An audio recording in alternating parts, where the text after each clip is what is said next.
Y ahora vamos con el tema de los aranceles. El impacto económico es un tema de debate. Analistas ya como Moody's estiman una contracción precisamente de la economía mexicana de entre un 0.5% y 1% en el 2025, con riesgo de recesión si los aranceles persisten. Para hablar de este tema, le doy la bienvenida a Carlos López Jones, director de consultoría en tendencias económicas y financieras. Muy buenas tardes, Carlos, ¿cómo está? Cintia, buenas tardes, a tus órdenes. Pues un tema que nos ha traído de aquí para allá con las decisiones de Donald Trump, que no se decide si entran los aranceles, si no, en este mar de indecisiones, pues cuáles son los sectores económicos de México que probablemente se verían más afectados por estos aranceles impuestos por Donald Trump. Bueno, hay que señalar que ya el pasado 2 de marzo ya nos impusieron aranceles a una parte importante de nuestras exportaciones, después los quitaron, dejaron solamente aquellas que no están protegidas por el TEMEC y después Donald Trump también decidió imponerle aranceles al sector de acero y aluminio que exporta México a Estados Unidos. Estamos hablando de exportaciones anuales de más o menos 13.800 millones de dólares. Y lo que está buscando Trump con esta medida en Estados Unidos, bueno, es que en China cada año se producen 1.000 millones de toneladas de acero, en Estados Unidos 80 millones de toneladas de acero, pero Estados Unidos consume 105, 110 millones de toneladas. Entonces, bueno, pues debe de importar alrededor de 25.000, 30 millones de toneladas de acero, se lo importa a países precisamente como China, pero también como México, como Brasil. Y la preocupación de Trump es que si estos países le dejaran de exportar acero a Estados Unidos, en el caso específico de China, bueno, pues Estados Unidos tendría un problema grave para una gran cantidad de sus sectores, como puede ser, pues, autos, construcción, etcétera. Entonces dice, pues, lo mejor es promover la producción de acero en Estados Unidos y lo voy a hacer protegiendo el mercado norteamericano. Para México es un golpe importante, 13.800 millones de dólares en exportaciones que están en peligro, pero también hay que señalar que México exporta 600.000 millones de dólares, entonces estamos hablando del 2% solamente. Creo que México debe tomar algunas acciones tanto internas como externas, pero la presidenta ha decidido esperar hasta el 2 de abril. Pues también hay que ver qué impacto, ¿no?, prevé el tipo de cambio de peso dólar en la inflación de México a corto plazo. Veíamos que ahorita pues no nos había afectado tampoco de gran manera como pensábamos que se iba a disparar pues precisamente este cambio, y ahorita nos mantenemos pues estables, pero ¿cuánto tiempo puede durar esto? Bueno, lo primero que debemos de señalar es que el tipo de cambio es la relación entre dos monedas, entre peso y dólar. Y la guerra comercial que ha iniciado Estados Unidos con Europa, con China, con México, etcétera, etcétera, está debilitando al dólar. Las estimaciones de crecimiento para la economía norteamericana, que estaban en 2% para este año, ya se están reduciendo de manera importante, probablemente hasta el 0%, pues porque los norteamericanos van a resentir precios más altos, comprarán menos productos de otras cosas y en consecuencia su economía podría no crecer este año y eso está debilitando al dólar a nivel mundial. Por eso vemos que el tipo de cambio está en este momento alrededor de los 20 pesos, cuando debería de andar en los 21, 22, pero está en 20 pesos, no por un peso fuerte, sino por un dólar débil. Y también escuchábamos a los empresarios en Estados Unidos que le pedían a Donald Trump que pues no fuera tan estricto y duro con estas medidas porque pues los estaba afectando a ellos. Ahí veíamos la industria automotriz que también pues no daba cuenta de cuánto iban a incrementar pues los costos de sus autos para la población y que iba a ser pues ya imposible que la gente pudiera adquirir tan fácilmente un auto, y esto pues más que beneficiarlos los estaba afectando.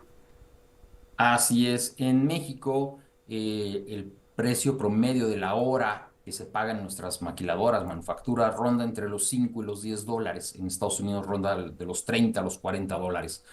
Entonces, mover la producción de cualquier sector de México a Estados Unidos, pues implica un mayor costo de mano de obra en Estados Unidos y en consecuencia, pues los termina sacando del mercado. Un auto que a lo mejor podría costar 25.000 dólares en este momento en Estados Unidos, podría irse hasta los 35.000 dólares si se debe fabricar en Estados Unidos y eso ya, pues lo saca de mercado para tener autos baratos en Estados Unidos. Entonces, por eso el sector automotriz le dijo a Donald Trump, pues no se puede por el tema de costos y además diseñar una fábrica de autos, una nueva línea de producción, toma de 3 a 4 años por todos los proveedores a los que hay que mover, quitar, poner, etcétera. y en consecuencia, bueno, pues sería hasta 2027, 28 cuando ya Donald Trump se va de la Casa Blanca y por eso es que el sector automotriz le dijo a Estados Unidos, no se puede, lo que estás pidiendo no es tan fácil de llevar a cabo, no se va a poder y bueno, en este momento el sector refresquero, el sector cervecero, el de bebidas, le está diciendo al señor Trump, oye, si dejas de importar aluminio de China, de Europa, México casi no le exporta aluminio, pero si dejas de importar este tipo de aluminio o nos sube los costos, tendremos que subir los costos al público en general y la gente ya lo sabe. Las últimas encuestas en Estados Unidos, bueno, pues entre los consumidores señalan que la inflación podría rondar el 4,5%, cuando en este año estábamos pensando en una inflación que estuviese alrededor del 2%. Entonces, los ciudadanos y los empresarios de todos los tamaños son conscientes que si estas medidas se mantienen durante largo tiempo, la inflación en Estados Unidos va a ser más alta y en consecuencia el crecimiento pues va a ser más bajo.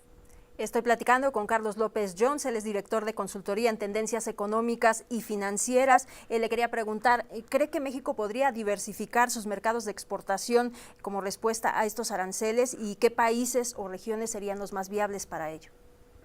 Esa es una buena pregunta porque muchas personas dicen que México tiene esa gran oportunidad y la verdad es que no es cierto. De los 600,000 millones de dólares que México exporta al resto del mundo, más o menos 500,000 millones de dólares, no es un mexicano el que decide a dónde se exporta. Esto es una empresa norteamericana, europea, japonesa, llega a México tratando de exportar hacia Estados Unidos y es, en consecuencia, un norteamericano, un europeo, un japonés el que decide a dónde se venden esos productos. Aquí en México tenemos esta planta exportadora debido a que hay muchas empresas extranjeras que ocupan nuestra mano de obra, lo cual es buenísimo porque son millones de empleos en el sector exportador, pero son ellos los que deciden hacia dónde podemos exportar o hacia dónde se va a ir la producción de México, de esas fábricas que están ocupadas en México. Si México quisiera exportar, diversificar, bueno, pues es poco, porque son pocos los empresarios mexicanos que exportan, pero la opción lógica sería Europa, porque es un nivel socioeconómico similar al de Estados Unidos. Japón y Corea son las otras dos opciones realmente interesantes. Hacia el resto de América Latina, pues nos complementamos, como economía somos muy similares, entonces hay pocos productos que no produzcan en América Latina al mismo precio que ya los producimos en México, entonces sería complicado, pero las opciones serían Europa y Japón y Corea en un momento dado, tal vez hacer inversiones en la India. India es el país en este momento más poblado del mundo, ya por encima de China, pero tiene muchas deficiencias, tiene un PIB bajo, entonces hay muchos sectores en los que los empresarios mexicanos pueden diversificar allá sus inversiones. Carlos, desde su perspectiva, ¿qué medidas debería tomar el gobierno mexicano para mitigar el impacto de estos aranceles en la economía nacional? Bueno, hay medidas internacionales y medidas locales. A nivel internacional, lo que ha estado haciendo Europa y Canadá no es afectar el sector de acero y aluminio. Estos no le están poniendo aranceles a esos sectores porque saben que sus consumidores y fabricantes serían muy afectados. Lo que ellos están haciendo es que le están poniendo aranceles a productos agropecuarios norteamericanos, al bourbon o al whisky que ha generado una gran polémica, porque Donald Trump dice, como le pusiste al whisky, yo le voy a poner a tu vino, etcétera, etcétera, ¿no? Pero vamos, habría que pensar en aranceles al sector agropecuario norteamericano. Uno, porque México sí importa, pero no somos tan dependientes. Podemos sustituir las manzanas verdes y las manzanas rojas con alguna otra fruta sin mayor problema. Al maíz amarillo, porque México es el principal importador de maíz amarillo de Estados Unidos, y buscar afectar a la base de votantes de Estados Unidos. No queremos afectar al comprador mexicano, queremos afectar al vendedor norteamericano. Ya la señora Sheinbaum seguramente decidirá el 2 de abril si impone este tipo de medidas o no. Y medidas locales, bueno, pues de manera muy evidente hay que apoyar a los sectores afectados con los aranceles. ¿Qué es lo que están haciendo otros países? ¿Qué es lo que sí puede hacer México? Bueno, pues hay que reducir el impuesto sobre la nómina, hay que reducir las contribuciones obrero-patronales, hay que incluso pensar en disminuir el ISR, hay que pensar en acelerar la depreciación de activos de estos sectores, tratando de siempre mantener la base laboral. Porque si se mantienen estos aranceles y México deja de exportar estos productos, las empresas del sector reducirán su producción y en consecuencia reducirán la mano de obra. Hay que tratar de mantener la plantilla laboral porque al final del día lo que mueve a la economía es el consumo. Y en caso de que no se logre una resolución o una solución efectiva frente a los aranceles, ¿qué riesgos políticos podría enfrentar el gobierno mexicano? Bueno, el riesgo político es reducido. Lamentablemente vamos hacia una recesión con o sin aranceles del señor Trump. Hay mucha incertidumbre por la reforma al Poder Judicial. Nos faltan muchas leyes secundarias por la desaparición de los órganos constitucionales como la CRE, la CNH, la COFESE, etcétera. Entonces hay mucha incertidumbre local. Eso hace que la economía casi no crezca. No vemos mucha inversión pública o casi no hay nada de inversión pública.